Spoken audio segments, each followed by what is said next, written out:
this title. And he's got to go to Middlesbrough and get something. And I'll tell you, honestly, I will love it if we beat them. Yes, everybody, welcome back to another episode of The Warm Down. Today's guest probably isn't someone that you don't know, but just in case you've not been aware, this is Smiv, a.k.a. Smivady, a.k.a. Palmer's FC. Smiv, what's happening now, kid? I'm good, my man. I'm good. How are you? Not as bad as it could be, to be honest. You know, there's been ups and downs, I think, haven't there, the last 2 months, between going Fredders and going... Oh no! It could be worse to going fucking. That's never going to end. To I think a lot of us it might get boring and we might be in this sort of position. But if we take a step back, we're actually doing all right. To be fair, we're very lucky to be in the position that we're in. So that's sort of what I look at every day. At the moment, we're not we're getting by. So that's the main thing. So we're not really. Ultimately, it's not not struggling. The worst thing ever to happen. It's just. No. I've watched everything that Netflix has made. Speaking of which, how good did you think The Last Dance was? As a content creator watching it, how fired up was you getting watching it? And thinking, how did they sit on this footage for 20 years? Because if they'd released it 2 years after he retired, I don't think it bangs like it banged now. Well, don't say anything because I've just started it and then the baby cried and I haven't got back to it. So please don't mention anything because I do really want to watch it. So there's no spoilers here. Well, I know, but I know, but I want to see it for what it is. You know, All right, okay. It's special. I think it is. Yeah. Yeah. Okay. I mean, you must have seen everybody on socials talking about how it might be the greatest documentary of all time. Are you going to try and binge it in one sitting? Yes, that's the plan. Yeah. So, sort of Monday to Friday, I'm like a stay-at-home dad, so I look after the little one, and she's sort of working full time with the NHS, and then at the weekend I come alive. I don't come alive. I just get to do my own thing pretty much. So, I'm planning over the weekend. Rock and roll Netflix. Yeah, man. That's the plan. Fantastic. So we saw the sad closing of the chapter that was Palmer's FC at the start of this current season. Do you want to tell us how that came about, the closing is, and then we'll go back a little bit further after that? Yeah. So we'd be going sort of 6 years. We'd filmed 5 of them. For your entertainment, although we didn't plan on that exploding, it was literally just for us. Essentially, I think we grew to a certain point, and circumstances in my life changed that I wasn't able to. It became a job for me, let's say, become a full-time job. It wasn't paying huge amounts, but it was enough for me to get by, and it was enough for me to do what I love doing, and that was making videos around football. So. It gave me the chance to set up my second channel, which is running now, which I get to do my own stuff. But Palmer's itself I think it ran its time. It was starting to slow down in terms of growth, and particularly on a financial aspect as well. And more than anyone, you need to get paid at the end of the day to be able to do this. Otherwise, we stop and we go and get a regular job, as they like to say. And I was lucky enough to sort of transfer across and continue with my second channel with a series I do called On the Road, which does really well for me. Ideally, in an ideal world, I'd love to be able to do both of them at the same time. But I don't have the time now because I've got this crying baby upstairs that needs my attention. And being self-employed, that you kind of, when you've got family, you kind of need to look at things and say, okay, what's the most stable way we're going to go about this? And the most stable way was Missy's upstairs. She's the one that's going to be working full time, and I'm going to be the one that sort of works around it. And with Palmer's, it did take a lot of time to produce the videos.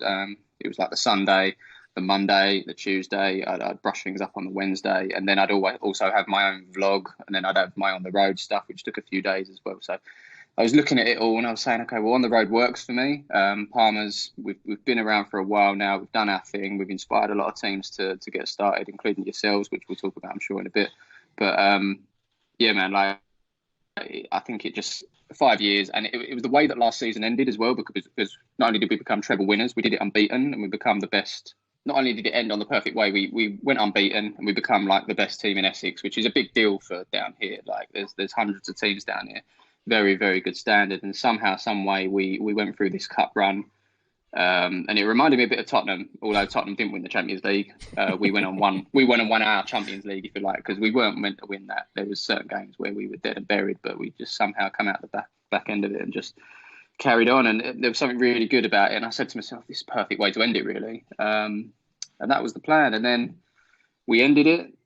And then there was people begging us to come back. So I kind of done this compromise whereby I wasn't going to put as much, not so much effort into it, but not as much time into it. I did watch the compromise, actually.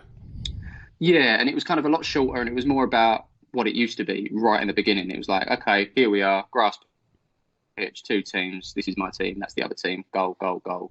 Hit the post, tackle, done. It was literally like 3 minutes, 6 minutes to a 6 minute video.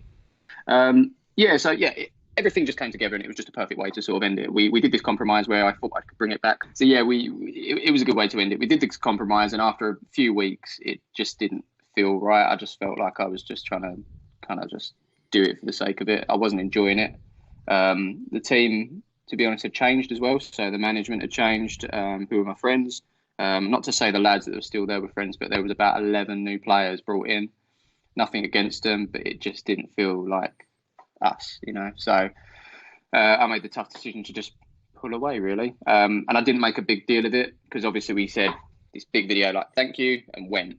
And then I think when we came back, everyone was like, oh yeah, you're back. But the comments in that even were, oh, it's not the same team, it's not the same players, it's not what it used to be. So we just stopped uploading, and that was it. I kind of wish we didn't do that. There was only about 3 games pre-season, but it was enough for me to say, yeah, no, we're going to stop this. There is talks of coming back, which is quite strange. I guess it's an exclusive, really, but I'm not going to confirm anything yet because it's just talks at the moment. But the people that left are coming back. The team that won everything are back for next season. The question has been asked towards me to say, hey, Smiv, are you going to film? And that's my decision that I still need to make, really. So, was there any talk of ever going Saturday League, or was the attraction to be Sunday League with it? Yeah, I think about 4 years in. The year before we did everything last year, it was always my aim to go to Saturdays, and that was inspired purely by hashtag what they're doing. And we've got some really good links with local teams that we can hook up with. So it is possible, but the only person that's going to be able to do it is me, and I think that's what I always wanted. I always wanted a team behind me and someone to support me. Like, I'm really good at making videos. I can do all of that. I can deal with the media and the socials and everything, but actually having business meetings and going out and doing all this stuff, I don't always have time for it, especially now. So I just wanted to just sort of draft in a team of 3 or 4 one guy can go over here and talk Palmer's FC to a semi-pro club that can hook up. Another guy can go scout in and advertise this, and I kind of just wanted something, but it never went beyond me just making videos. And year on year, I wanted to do it more and more, but having the time to do it, it was really tough. But if we do come back, and if it does happen, I would most probably want to go down that route. So if anyone's watching and they want to see Palmer's go Saturdays, and they have the connections, and they have the time, and they want to put something into it, talk to me, because I'd love to see us. Jump over. We're in an entirely different part of the country, unfortunately, but I'd love to see it, and I'd love to offer us come down and give you a game if and when that was to kick off, because I think that'd be excellent. Absolutely. Do you want to take us back to the beginning then? Because I know that you started it off and started filming it just purely for nostalgia reasons, wasn't it? Yeah, exactly. Yeah. So we all played together when we were younger, and it was pretty much a conversation of let's just get the band back together. And obviously at this point we're sort of mid-20s, and it was purely just because we didn't see enough of each other. We all got wives and girlfriends and stuff, and jobs got in the way, and that's what generally happens when you grow up. You sort of lose touch with your friends. So Sunday was going to be our day to sort of stay in touch. So yeah, we did the first year, and at this point I was already a video producer. I was doing sort of weddings, music videos, corporate gigs. To be honest, a lot of it was really boring, but it wasn't an office job, and that's something that I fear of. So yeah, the first season there was just so much that went on, and all it ever was a conversation down the pub. And I always said to myself, wouldn't it be great if, like, rather than having that conversation, you could actually go, oh yeah, look, this is that goal I scored, or oh, this is that flying kick that someone did on me. You got sent off, and I ended up in a punch up. And you have those conversations in the pub, and you're the other person, and you have to try and imagine it. And you're like, yeah. You can't get excited about it as the other person because they were there and they lived it. And then they have to get them like, oh yeah, he did, didn't he? Yeah, he smacked him around. Yeah. So what I thought was, I'm a video producer. I've got some equipment, some spare equipment anyway, that I'm willing to take over to a muddy pitch that, if it gets ruined, it gets ruined. Albeit we did start on an iPhone just to test to see how it goes. And literally from day one, we were not, I wouldn't say flying, but it was like, oh my God, like someone filmed an amateur. Like, why is anyone watching this?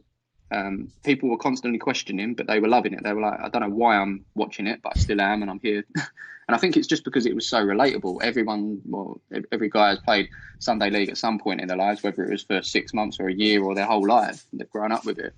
And we appealed to a huge market that wasn't there on YouTube. Who's going to want to watch amateur footballers? And that's exactly the question I asked myself. And then that's when I switched off and I said, you know what? It's not really about that. It's about us and having memories for ourselves. So if we do score a good goal or something happens in a game, we can just watch back.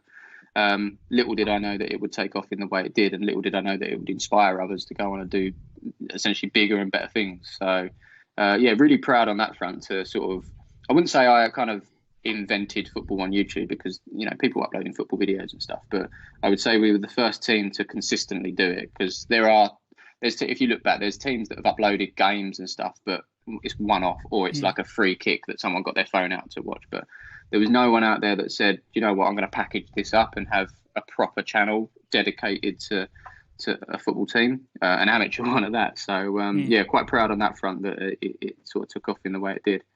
Yeah, we uploaded from Afghanistan when I was over there. And we did a crossbar challenge, which at the time, I didn't even know what YouTube was. 2007, this was. We did a crossbar challenge just because we seen it on Soccer AM and we was like, let's do that. Edited it together on Windows Movie Maker.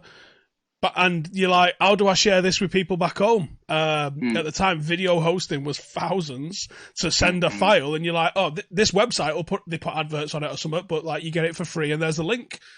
Yeah. And that's what I signed up to YouTube for in 2007 to do that, and then I didn't upload anything then for about another 9 years. Yeah, I was the same. I signed up in 2006, so like one of the first accounts, and you would have obviously a very old account as well.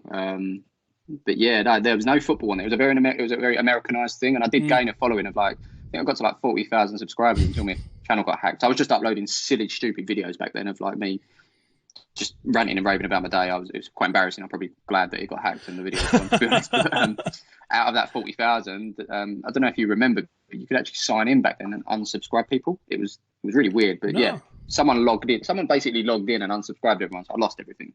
But over time, it went back up to about 7K we had, and that's when Palmer's sort of started at 7,000 subscribers. So we had a little push, but I would say it was an empty, dead channel because everyone that was on there was like girls from America that enjoyed British guys talking crap, basically. So they weren't interested in it. Probably sort of evened itself out over time, and now we've got 13 to 17-year-old boys who like to troll us on the internet that are interested in our videos. So it's a big old change. So it's been good.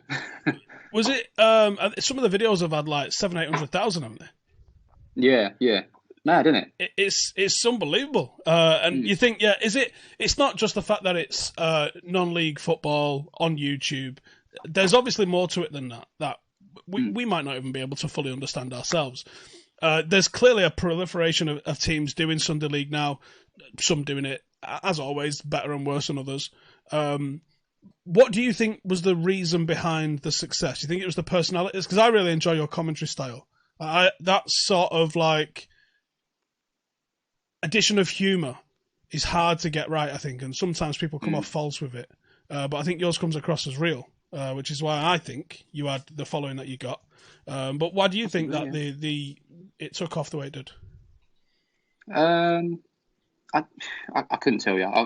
Probably an element, a bit of luck, because we were one of the only ones uploading at that time.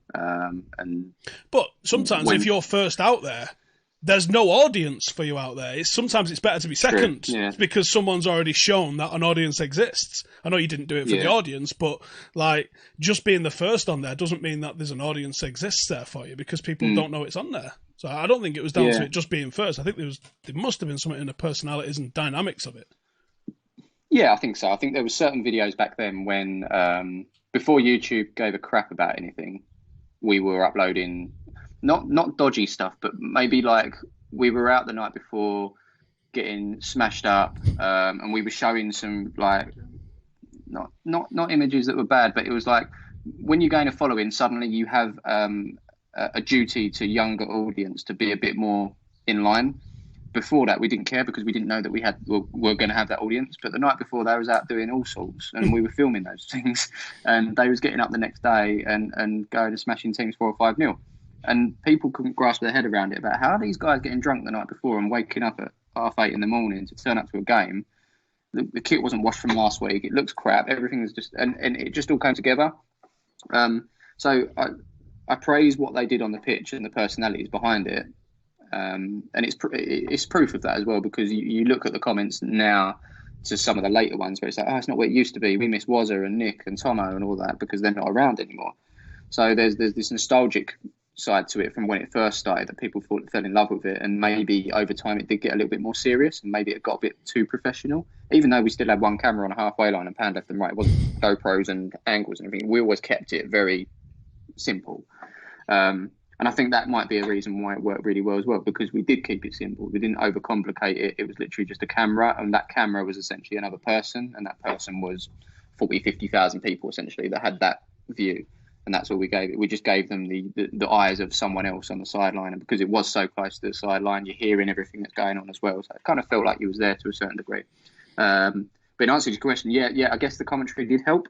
I mean, I don't know. I don't like bigging myself up sometimes, but yeah, I think just having a host and having a voice and someone to guide you through things works really well.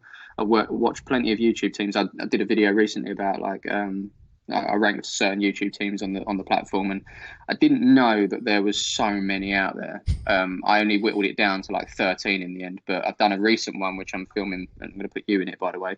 There's about 40 that I've counted, but there's more. There's definitely more as well. And having just glanced at certain pieces of content, you would think by now, like this scene has been going for a while now. You think, okay, this is the way to do it. You need a half decent camera. You need a commentator, and you need some sort of personality behind it to have a go and make something of this. But some of them are just, I don't know. It's just really, it's like they're not putting the effort in. It's like they don't want to, make something of it, and that's fine if they don't want to. They just want to, but they are coming across as if they do want to make a channel out of this and go big. But yeah, I think having that commentary and that host and that camaraderie with viewers as well, because we was always like bigging up viewers as well, shouting them out and putting them in the videos, and they were really grateful for that. So having that connection between a viewer and the videos, I was like the middleman, really. That's what it felt like, because the boys did their thing on the pitch, I was relaying that and then connecting with the viewers at the same time. So just having that central bit really, really helped. And the fact that it wasn't taken too seriously as well. I was always trying to make something funny out of it, even if it was a serious situation. I think that was the first and foremost thing. We're amateur footballers. We've never made it. Why are we going to take this seriously? We're here for a laugh. Let's make the tone of this quite funny as well, if we can. So, yeah, that was the plan. Biggest challenge? Hardest thing to overcome? Hashtag. Oh, really? The drama behind that was a real nightmare. Hello, my wife. Was that an audience-driven drama? I think so, yeah. So essentially we went into that with a little bit of beef going into it, because I think a few of the players had a bit of back and forth, but I think it was all light-hearted. But obviously when it got on the pitch, I think it might have boiled over a tad. But it wasn't bad. It wasn't a bad game, but it was what happened after in the videos in terms of like my commentary and Spencer's commentary. We both went our own way around it.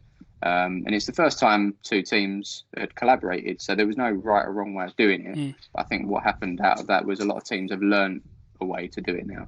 If you're going to upload 2 videos on both channels, I think you just got to be a bit respectful of each other. There are other platforms have gone down the drama route. And yes, sure, it gets views, but I think what you do is you alienate a certain part of the audience, whereas what us and Hashtag should have been doing is saying, okay, two fairly large teams on this platform, let's work together and make this even bigger and better. But yeah, my commentary was quite biased towards Palmer's, and naturally Spencer's was quite biased towards Hashtags. And with Hashtag having their audience and Palmer's having their audience, they were kind of sticking by each other, which is kind of cool as well at the same time, because they'd always obviously chose their teams and they were ready to sort of, and the comments just flying back and forth was just ridiculous. And obviously with Spencer being the bigger channel, over time that kind of diluted and we were pushed down a lot. And yeah, it kind of hurt a little bit, I'll be honest. I honestly thought we'd lost the channel then. I thought, well, that's the end of us then, that's done. But really?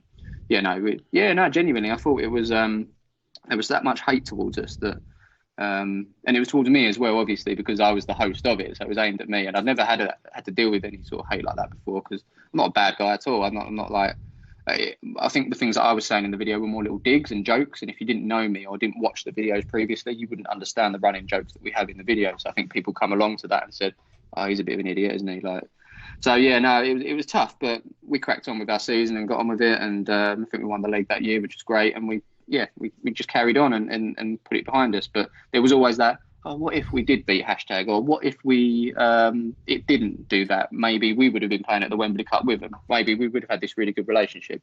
That's not to say we haven't got one now. Like, I think we've grown up a little bit and we'll get on. And well, yeah, I was going to say, I saw you a couple of years ago at the non-league day at Haringey Borough, watching Hashtag, doing a vlog out there. So I'm assuming that you've put it behind you now. Absolutely, yeah. We're all on good terms. It's absolutely fine. Yeah, I'm sure there's still like a little bit of banter here and there about it, but it was a moment in time, and it's been put behind us, and yeah, it's fine. The bias commentary thing's hilarious. We obviously played Arsenal Fan TV. I think you guys was there as well at the Fan League Cup. Yes. Oh mate, if you watch them two videos from both channels, it's just a different game. It's interesting editing, should you say? Yeah, and I think that's what it was, because you started getting comparison videos out, like, oh, Smiv put this tackle in, but Spencer didn't put it in, and Spencer put this shot in, but Smiv didn't bother saying anything about it. So everyone was comparing about who actually had the more true thing, and it was like I think there was about 500 people there on the night that came to watch. Which is a fucking that's such an amazing accomplishment. I know, and it was for charity as well, and all of this was overshadowed, and I was just like, so crap that like. I think we sort of put the money towards, because Spencer was doing like a Movember thing at the time. We was just like, we'll just chuck it all into that and sort of boost it.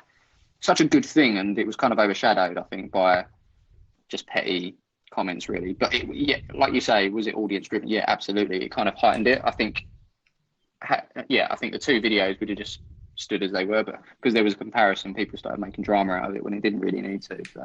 Yeah, there's a YouTube league at the moment which I don't think is serious competition, I think I'll say.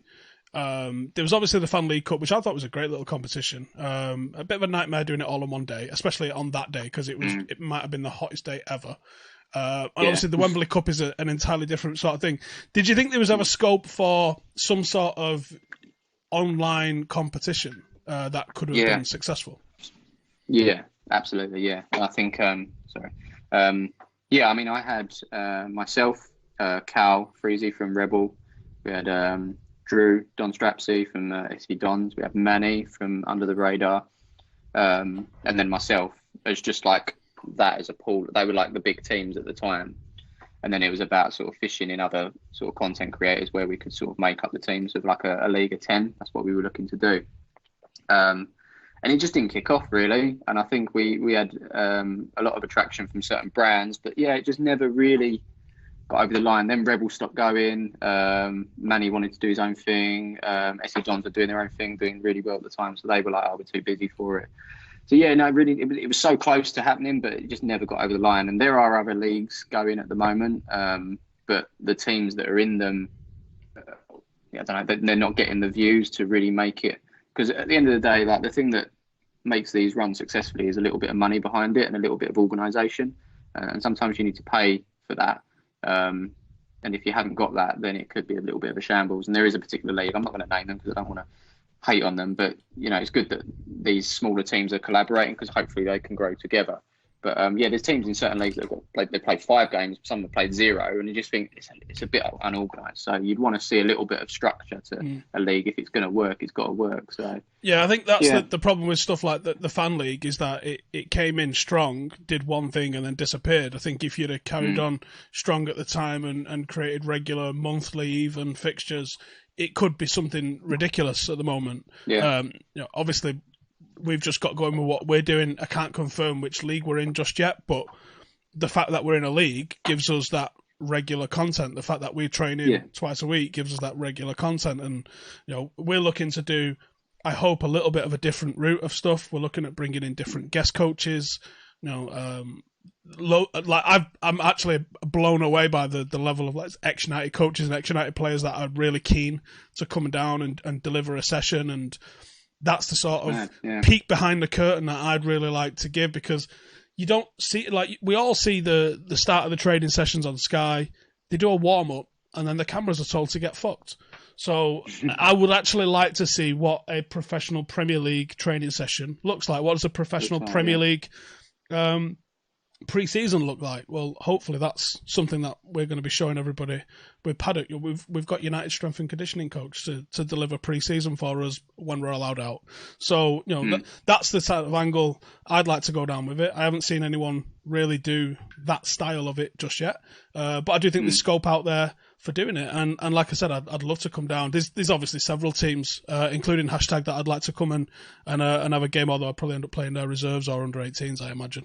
But I'd love to come down. They seemingly a real centre of this is in London and around London. When you was doing your research, you find anyone else up here, or was it literally just London? Pretty much southeast. Yeah, that's the main thing. I don't know why. I'm not too sure why it is. Maybe they're short of videographers up north. I don't know what it is, mate, but.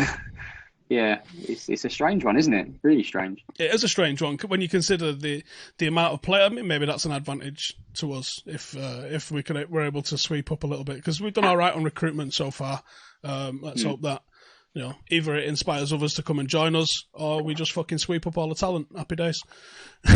Righty, let's talk Premier League. Before we talk Premier League, I want to talk to you about On the Road, because.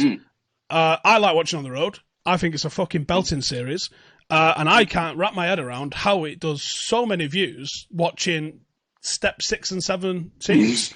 I mean, it's weird, almost as ridiculous as a Sunday League football being as popular as it is, but maybe more so. I don't know.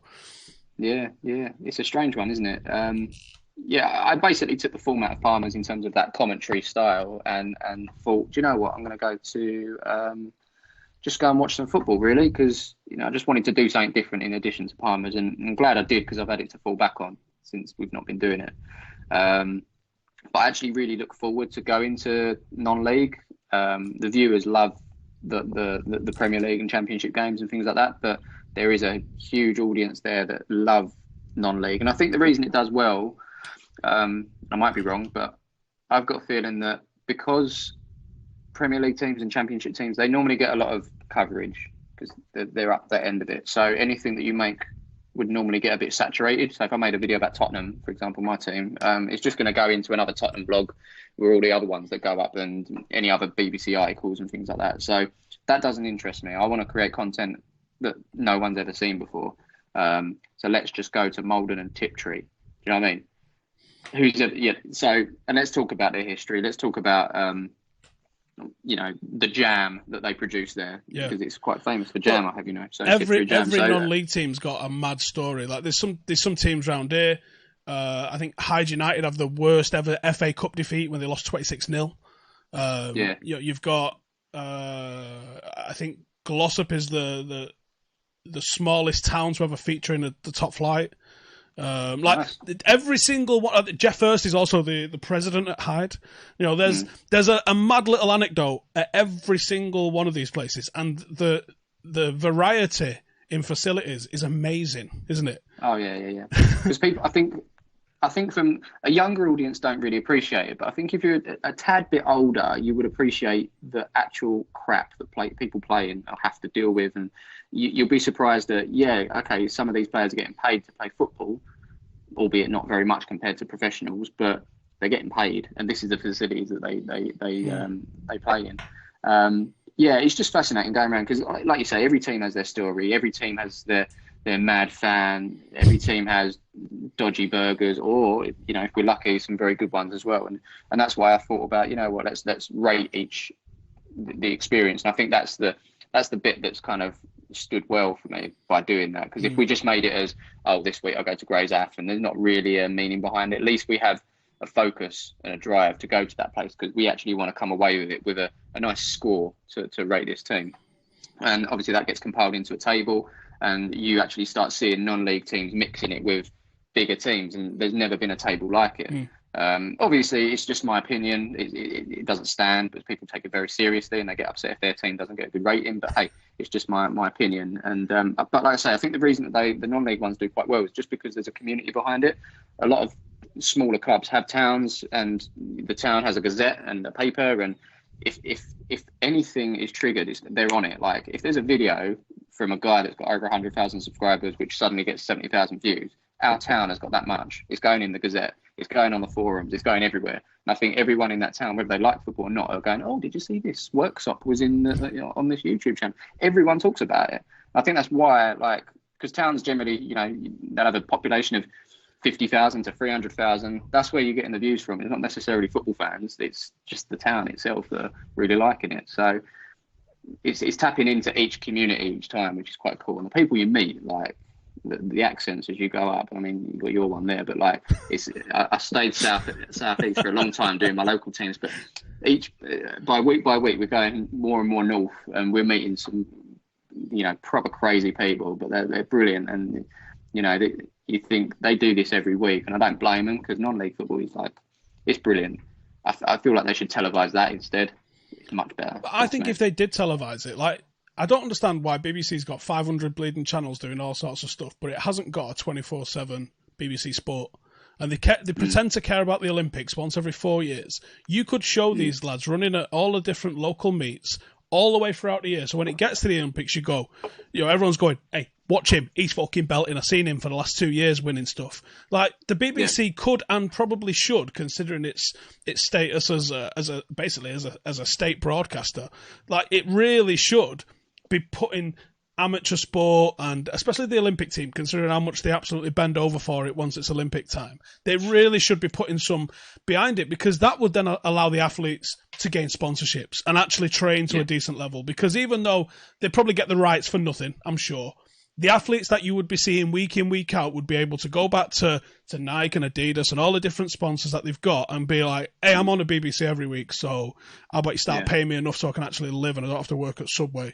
And I think that would be fantastic for sport in this country. It seems such a tapping thing to do. And like I said, the English football pyramid is amazing. I don't think anything exists like it in the world. No. You can go 22 levels down. It's insane. 22. You can start a team like I have today, and if you get enough promotions, be in the Premier League. You can't do that in America. Nah, there's a bit of money in the way there, but the fact that do you know what my dream always was, and this is if we ever did do it with Palmers, if we ever come back, I keep saying that, but my dream is to just have an FA Cup day. I just want to play in the FA Cup. That's my only dream, and I can die a very happy man. It's my stated goal. Yeah, it's my stated goal that I will retire if I get into the FA Cup. Yeah, so it's going to take about 5 years.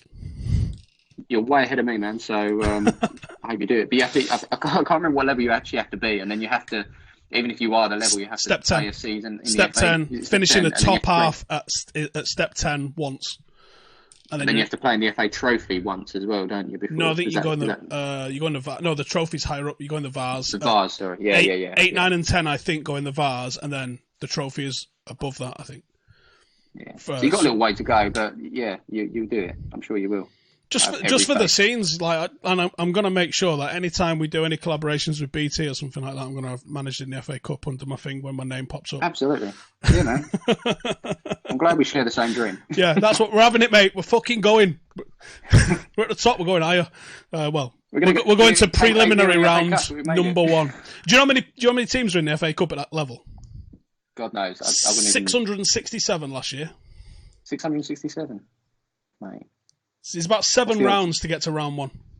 And yeah, that's no step 10 teams make it past 3 rounds usually. Which is usually pre-qualifying round 1, pre-qualifying round 2, preliminary round out. That's it. All step 10 teams are fucking gone. Ain't none of them getting anywhere near round 1 at least. So yeah, I mean, you're not. There's no dreams of playing against illustrious teams like Wrexham or anything. You're out of there. You're out of there playing New Mills. Gone. Laters. You're not even getting past them. Forget about that noise. There's something I was going to say just then, and I've absolutely forgot. Oh, that was it. Yeah, you're on the road series. It makes me jealous about getting back out because prior to my beautiful daughter coming along, I was able to be selfish enough to just fuck off around Europe whenever I wanted. And I managed to get Marseille, Bilbao, Leipzig, and Sofia, which was the craziest. Talking about crazy grounds to go and visit. Sofia was the just most insane football experience of my life. I was hoping around about the last month or so prior to lockdown, I had a trip to Milan planned with a friend to go and watch AC. But I'm hoping to resurrect that again. And I might do some non-league as well, just because it's interesting. But yeah, I really enjoy the just jibbing off. Europa League's the one, you can get a flight to most places in Europe for about a tenner.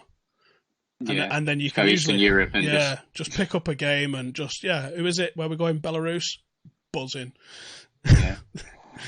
That's what football's allowed us to do in terms of we create content for it and stuff like that. But what an experience it is, isn't it, to be able to go and do stuff like that? Yeah. Like you say, I crave the ones that no one's ever done. So, for example, I want to go to Italy into Serie B, and there's a team called La Spezia, I think it's called. And the only reason I want to go there is because they've got a badge with S on it, and I used it for my FIFA Ultimate Team a few years ago. It's my only affiliation to it. But actually, when I looked them up, they're shockingly bad, and it's a really nice place. Like, it looks beautiful. So I'm thinking a couple of days chill, a couple of days, game and a bit more travelling around. I think that'd be a banging on the road. Like, who's ever going to make a video about a Serie B team? Do you see Fogden going to these games? No, he goes to the big games, and everyone wants to go to the big games. I kind of want to stay away from it. I want to do the little games that no one's ever heard of. Mate, I hear you. And actually, fuck it. Should we go together? Mate, you name the team and I'll come with you. Because I was saying, like, how easy is it to go to an El Clasico or the Super Clasico in Argentina? How much more fun is it to go to, like, San Lorenzo? Or like a Mexico City derby, or the one that I'm dying to go to, the Dakar derby in Senegal. Come on, mate. Imagine how fucking off the hook that's going to be. I found a team in Botswana that I really want to go and see as well, which is, what are they called? There's a Manchester United in Botswana. There's actually a Man United in Botswana. Yeah, I think they're defunct, but there was a Man United in Botswana. There's a rumour that the Glazers shut them down, bastards. Because how cool would it be to have a Manchester United shirt that's not Manchester United? Yeah, it's Manchester United, Botswana. Can't find fuck all about them when you try and search, but they were. It would be a genuine fake, wouldn't it? Yeah, be the best authentic rip-off that exists in the world. No, it's fake. No, it's real. It's real, but it's knockoff, but it's real. Yeah, I mean, well, the club's knockoff, but the shirt's real. So Premier League does look like they're coming back. I have mixed feelings on it. Did you watch much of the Bundesliga at weekend? I'll be honest. I watched. What did I watch? Wolfsburg. A little bit of Wolfsburg. Weren't really inspired. Weren't really. I don't know, mate. Like, I don't know. I don't know what it is. I said it in my vlog the other day. Like, I was really happy to see football come back. And when I sat down and watched it, I was just like, this. I don't know. I feel like I could go a little bit longer without it. It didn't really excite me. Maybe I watched the wrong game. I don't know. But I think everyone's just like, yeah, I love football, so obviously I'm going to like this. I mean, I love football, but I think I've actually turned into a real football fan that loves going to games now. I kind of just can't be bothered to sit down and watch football on TV. If I'm ever at home, I'm editing or looking after my daughter. So sitting down to watch football, it didn't really excite me. And I know that might come as a bit of a shock to some people, but I don't know. I don't know if I'm not going off the game. I know I'm not going off the game because I love the game. But I think I just love going to football, the travelling to the football, the watching the football, the getting a greasy burger at the football. Everything around that excites me and makes me happy. So to sit at home and watch it didn't really to fill me, if you know what I mean. It was a bit unsatisfying. There was no fans in there. It was just a bit. There was lack of atmosphere. Even though you can gain a tiny bit of atmosphere from a TV game, just a tiny bit. If you're there, you get it even, full pelt. But to watch German football, if I'm being honest, like I'm sure it's really good. And I've never been to watch a German team play, although I do want to go, obviously. But some of the best fans out there I've heard. But to watch it without any, it seemed a bit weird. It just didn't. Yeah, I switched it off at half time. I wasn't interested. I watched about 5 of the games. And proper put my missus' schedule up for this weekend just to make sure I managed to get as many games in as possible. And there was an unsatisfaction about the games, and there was a lack of intensity about the games, which I think exaggerated the lack of atmosphere about the games. Because I watch a lot of youth football, so I'm very used to watching dead stadiums and games with no one in it. So that wasn't a massive issue, I didn't think.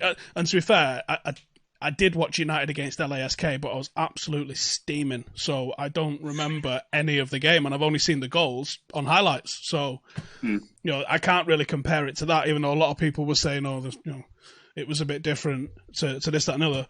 It sounds like United and Tottenham is the first game back, coincidentally. Thoughts on that? Because I'm thinking there could be no worse manager for us to face coming out of a situation like this with a potential lack of intensity in the play and all the question marks than fucking Jose Mourinho. I'm not a huge fan of it, if I'm being honest. I really don't like what he's been doing. Although, do you know what? Someone threw a stat up a while ago. I can't remember what games it was after so many games, but he had exactly the same record as Poch, who we adore. So I'm all for giving him time and that, but the things he's been saying, the things he's been doing, it just doesn't really fuel me with too much confidence in his track record recently. If you'd have said to me, like, in the Chelsea days, Spurs are going to have Jose Mourinho as your manager, I'd been buzzing. I'd been like, okay, so that means we're going to basically win the league and we're going to take over Europe. That's given. And I think when he got appointed, some Spurs fans genuinely thought that. It's like, Mourinho comes, you win trophies. He's still got to do it. And I genuinely believe, because I'm a Spurs fan, I've seen him through thick and thin, and I genuinely believe that it'll be his first club that he doesn't win anything at. Anything? Just anything. Yeah, because I suppose he did pick up, he says 3 titles, we think 2. I think he did win trophies. You can't deny that. He did actually deliver trophies with United. That's one thing that we've had, despite being really poor since Fergie's gone. I've never been to Wembley as much in my life. Yeah, I was freaking there all the time. Plenty of trips. Happy days. But, I think there's a bitterness about Jose. I think that last second at Chelsea stole a bit of his charm. Like when he came and he's telling everyone he's the special one, there's a twinkle in his eye. And I think that twinkle had gone after that second sacking, and a bitter man arrived at Old Trafford. And it was almost like, sometimes you'd see a video of him coming down the tunnel and he's like laughing and he's like, he's hitting the fucking steward in the stomach and making him laugh. And then he gets to the point of the tunnel where you're out in public and he goes like, right, serious face on. And you're like, what the fuck is this? Like, what's this act that you're trying to portray to people? Like, even his unveiling at United, he doesn't smile. He's like that. So weird. Strange bloke. It's a mad, wasn't it? Because, like, as a Spurs fan, if we had a manager that, did what Jose did at United, he'd be considered like amazing. But obviously, United have got such a tall order to beat in terms of Fergie, so no one even comes close. Do you know what I mean? So, Poch obviously getting us to the Champions League final was a huge thing. We obviously paper over the cracks because the team itself and everything leading up to that, it wasn't the best. And I think that's why he was sacked, because people just literally, the board looked at the results and said, this isn't good enough. And we didn't start the season in the right way.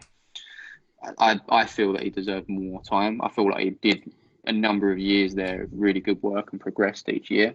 We were getting bigger and stronger, and I just feel like it was just too soon. I would have given him to the end of this season, but that's up in the air now. We don't know what's happening with that, but I just think it was way too early for a guy that put so much. He loved the club as well, and I don't know if you saw that. The message on the whiteboard. The message on the whiteboard. But recently, in a recent Jermaine Genius and I can't remember who it was having an interview, and he's like, one day I want to come back to Tottenham and I want to manage them and I want to win the Premier League. And I was just thinking, oh, Poch, just stop it, mate. Like, you're just too good. Like, yeah, he was just so, like, he was sacked from the club and he was booted out, and yeah, he still wants to do that for Spurs, and I think that says a lot about him. So I hope he comes back. I hope he goes Man United. I hope he wins you loads of titles because he deserves good things. Not enamoured with him, me. No, I don't know. You don't like him? No, just some of that I'm just not really digging. I think he's got some good aspects, and there's some stuff that I think he gets credit for, which I'm not certain is his doing, like some of the development and signings. I'm not 100% sure where the blame or credit lies there. I think a lot of the signings and development are probably down more to Paul Mitchell. When you look at his track record everywhere and what he's still doing now at Leipzig, I think he's probably got a bit of a hands in it, and I think that's really hard to apportion the credit in terms of what goes where. But I also do definitely admit, recruitment's such a big thing, and I don't think he was allowed to fully recruit at Spurs, which sounds like Jose's getting the same treatment, and that's not going to end well. You don't play ball with Jose, and there was things happened in that last summer at Old Trafford where the writing wasn't just on the wall. Everyone got emailed it. I think it was always coming, and we actually recorded a Jose Mourinho's Gone video outside Old Trafford on the 19th of October, and they didn't sack him until the 17th of December. We had it on ice; it was ready to go because that's how sure we were it was coming. Is that we'd done it by then, and we just iced it and edited it, and was like, well, we'll fucking use it. So, and then and then we dropped it after the Liverpool game, and he was sat 9 o'clock the next morning, and you just think, it's I don't know what he needs to do to get his spark back. I don't know how much Rufaria is an important part of the double act. Is it a Brian Clough, Peter Taylor thing? I don't really know. Can one have the magic without the other?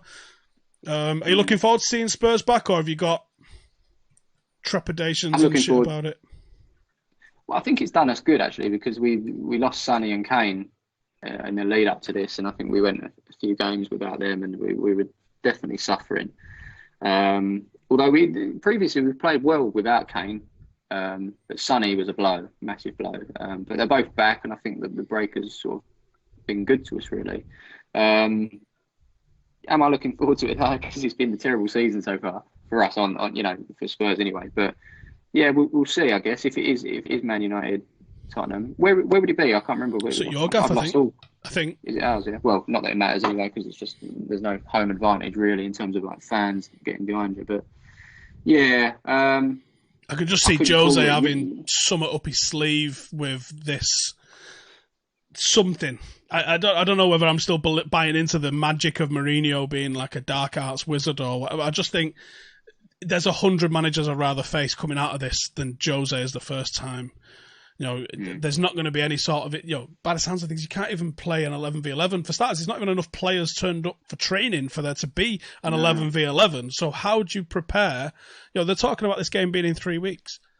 How do you prepare elite athletes in 3 weeks? I don't think you can. So I'm expecting an absolute raft of muscle injuries, and it's going to be whose squad can handle that the most, just for the bullshit excuse to see this season out and give the Scousers a title. Yeah, well, obviously you don't want it to finish. If it was sort of called off, how do you think it should be? Give it them. Yeah, if they win the league this year, you can't say they've not deserved it. They've been all right. No, absolutely. They've been all right. So I'm not too bothered about it at all. They fully deserve it, obviously, but it's more about the relegation side of things, and then the links to the Championship and down from there that the pyramid goes. So you look at Leeds in the Championship, probably deserve to come up this year, but the season hasn't finished. At the end of the day, I'm one of those guys that if you haven't finished it, it just needs to be voided. Yeah. That's my take on it. Obviously, there's going to be a lot of hard done by Liverpool fans out there. The teams that are winning things, but it's good for the ones that are going to go down. There's just so much. It's just money at the end of the day. That's all it is. That's what it comes down to, and that's what it boils down to. Well, yeah, that's why the Women's Super League's been binned. That's why all of the teams that haven't got a massive financial impact coming to them from TV, I've gone, all right, fuck it, call it off. Yeah. The issue going into the next season, I saw something earlier. I think Rochdale have just been given an undisclosed loan, which may or may not be unlimited, to make sure they're still around come the end of this. Let's be honest, Premier League teams will survive. They might not have a fancy transfer window, they might not sign a new Brazilian, but a Premier League team is probably going to be there when fans are allowed back in. I don't think we can say the same for League One and League Two, where people are looking at 130, 140% wages to turnover. That's not sustainable, and you're looking at them probably having 30, 40% of their revenue coming through the gate. Where are they going to get money from? I can't imagine that the League One TV deal's worth more than anything, to be honest. No, it's a worrying one because they might seem like smaller teams, but their outgoings are still higher in comparison. And yeah, like you say, they do need those gate receipts, and a lot of teams down that level, they pack out their stadium still. They're good teams and good places. I've seen plenty of them. I value like League One, League Two teams. I love going to those games. And they're all old school stadiums as well. It's just they're brilliant places to go to, and it'd be a shame to see any of them go. It's a really unfortunate time, really. So I know that there was like a package that Premier League clubs were putting together to sort of send down a league. It was 5 million or something like that. But it was an advancement of what they were getting rather than a grant, though. So it's the left hand paying the right hand. It's not extra cash to see them through it. It's just here's what you had coming. We'll give it you now rather than waiting. And I'm not sure that's going to make any difference, to be honest. No, because there'll be time by the time they need that extra bit of money, it's already been given to them, and it's too late. So we'll see. I guess I think we're a couple of weeks early to actually make our mind up on what way this is going to go, but we'll see. I just don't think it should come back until it's safe to do so. Yeah, agreed. I think that's the first and foremost thing. Because at the end of the day, people have been dying out of this. You put on a Premier League game, despite there being no fans there, you still need paramedics for the players, and they're paramedics that really we want to be having in the hospitals helping out on people that are dying rather than pro footballers for our entertainment. So that's the sincere side of me. But yeah, of course I want football back. So I'm sort of two ways about it at the moment. But yeah, more so, it's got to come back when it's safe. Right, Smiv, your signal seems to have just fell off a cliff, so I'm going to take that as a cue to call it a day there. Do you want to give yourself a big old plug, let people know what's coming out, and I'll throw a link down below in the description. Yeah, check the link. Just type in Smiv, that'll take you to my YouTube channel, and that's where I've been doing, working out how we get around this lockdown content. I call it lockdown content, been doing bits, but yeah, when we return, we'll be doing on the road where I travel up and down the country, rating my experience at different football teams. That's my thing. Buzz in. Hopefully, I'll see you again pitch side sooner rather than later, mate. But cheers for joining us tonight. Make sure to go check him out, everyone, and we will see you in the next one. Laters.